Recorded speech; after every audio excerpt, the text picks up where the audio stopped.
The red line is that the existing line, which Afghans call as the Durand Line and Pakistan calls as international border, its sanctity has to be maintained at all costs by both sides.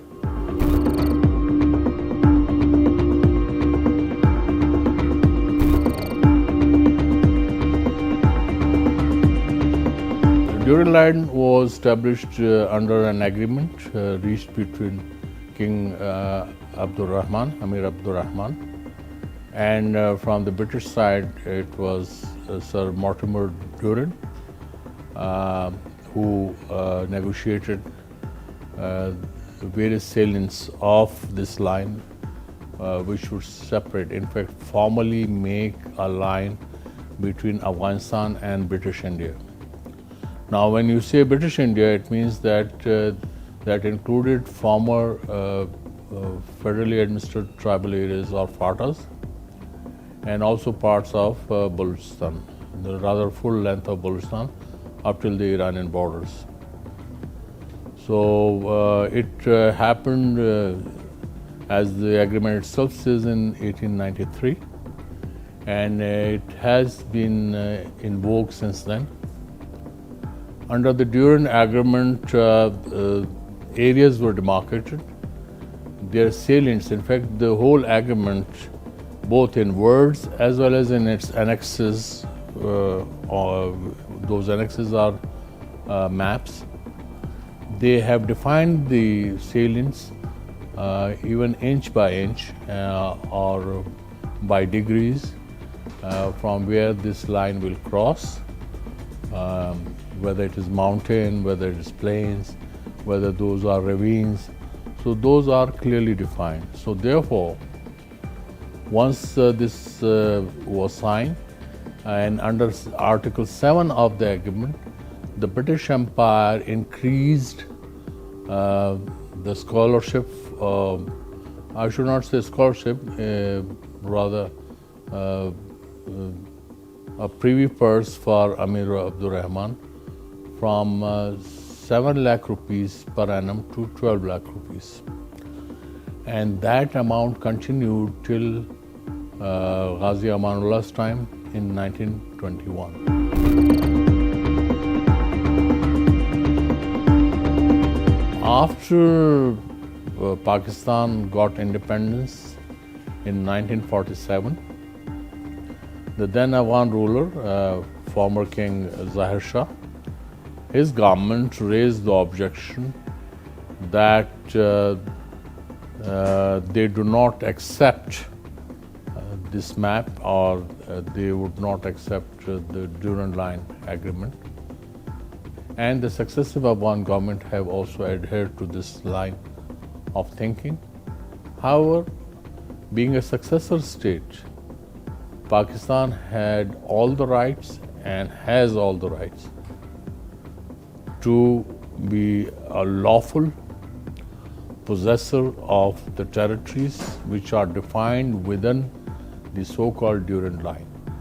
Therefore, for Pakistan, this Durand Line is an international border and whose sanctity has been observed by all, both Afghan side and Pakistani side.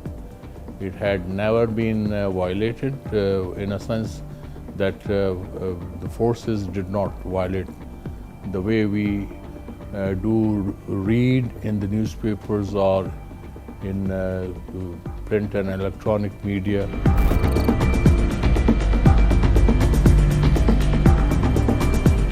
Since 1947 onwards, despite political differences that prevailed between Pakistan and Afghanistan, all successive governments have adhered to the Durand Agreement, and we should appreciate that. We should appreciate all those Afghan governments who have given sanctity, whether it was King Zahir Shah or Sardar Dawood, or afterwards when the communists took over, and once communists fell after the withdrawal of the Soviet troops then Mujahideen governments, and then after 9/11 you have seen two successive presidents came, President Karzai and President Ashraf Ghani. And let me also add here that the fencing of the Pakistan-Afghanistan border or on the Durand Line started some 5 to 6 years ago, and it was very much in the know of the Afghan government, then Afghan government, led by President Ashraf Ghani. There have been some talks about our objections about raising the fence, but those objections were that those were Afghan territories. So through bilateral negotiations, those issues were resolved, and that's why now, as DG ISPR yesterday said, that 94% of the work has been completed. So it all happened by and large with the consent of the government in Afghanistan, the then government, and then now it's the Taliban. And I should also add that officially the present interim government in Afghanistan, they have displayed the maturity, and they have said if there's any issue, then that can be resolved through negotiations. And that is the way of resolving issues whenever those issues crop up.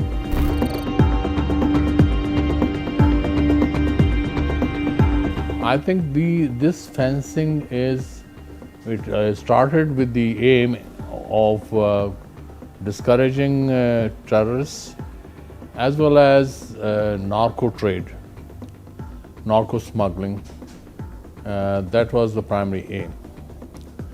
And but it is not intended to discourage people-to-people contacts, and it is not likely to happen in future, because people on both sides, the tribes which are divided, they have easy access. It's not difficult. Only on those areas where the crossing could be difficult or it's quite mountainous, so normally people don't go there. Only since 9/11 onwards, it's the terrorists or extremists who have been crossing. That also included TTP people, that also included Al-Qaeda people, that also included some Afghans. So that kind of a traffic need to be controlled, and which has been controlled. And there are positive results that such unwanted traffic has been controlled. This porous nature also brings vulnerability to the security situation. And since during the past 4 decades, there has been, unrest in Afghanistan. It passed through the civil war conditions. So it was all the more necessary that you have to fence the border. Pakistan, being a nuclear power, cannot afford to have porous borders, whether it is with India or whether it is with Afghanistan